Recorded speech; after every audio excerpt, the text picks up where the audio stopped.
So, you're waiting for mortgage rates to drop before buying a home? I hear that almost every day. And honestly, it sounds logical. But there's one problem with that.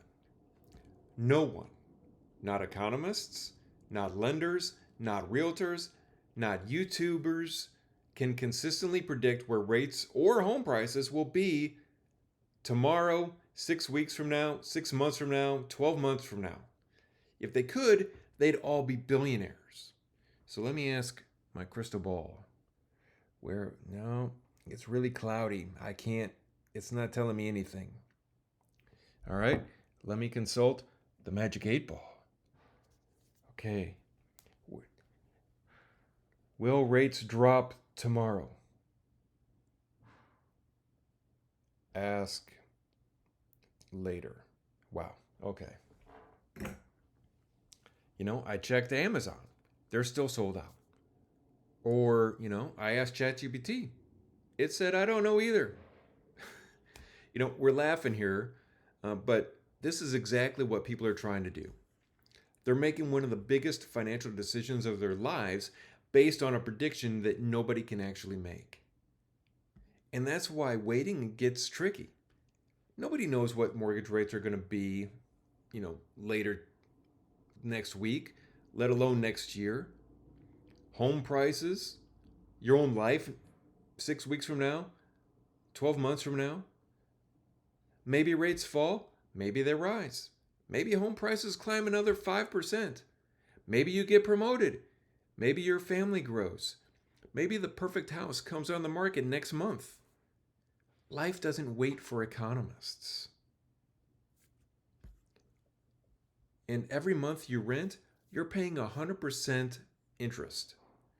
While you're not paying any mortgage principal, you're not getting any home equity, you're not getting any tax benefits, you still have zero in home ownership. Now I'm not saying renting is bad. There's definitely absolutely situations where renting makes sense. But if you're financially ready to buy, then waiting can have a cost that isn't so obvious. So think about someone who bought 5 years ago. They probably didn't buy at the absolute bottom. But in that purchase, they started building equity. They benefited from appreciation and tax benefits. They paid down principal and they were in the market. That's the difference. And people remember the purchase price. Successful homeowners remember the wealth they started building afterwards. So instead of asking, should I wait? Ask yourself, can I comfortably afford the payment? Do I have enough in savings to cover the down payment and the closing costs? Is my credit where it needs to be to qualify? Am I planning to stay here more than 5 years? If the answers are yes, then you're probably asking much more optimal and empowering questions than, what if the rates drop?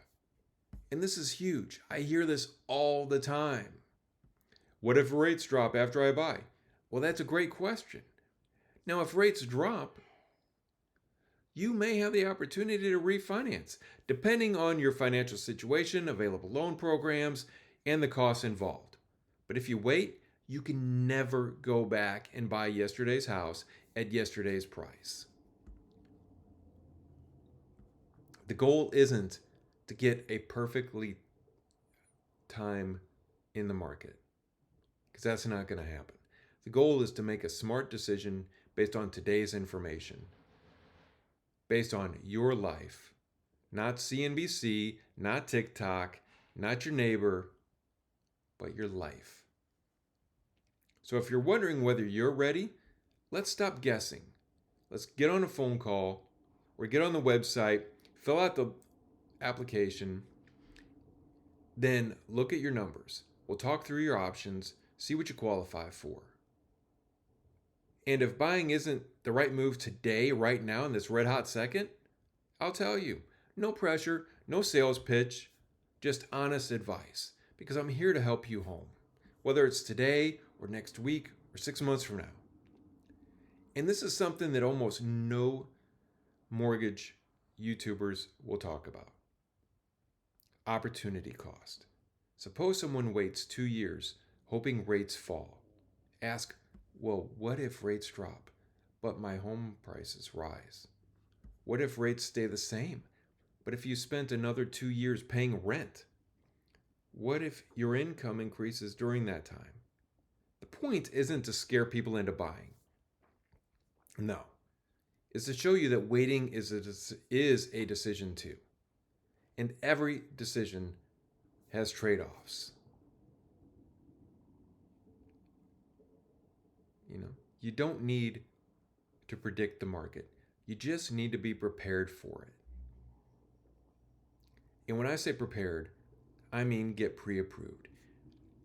Because that house that you fell in love with on redfin.com or realtor.com, or you looked at on Friday, could be gone on Monday because someone else actually was prepared. They got pre-approved. They submitted their proof of funds documents, and they made the offer with confidence. So my name is Richard. I'm here to help you home, and we'll see you on the next one.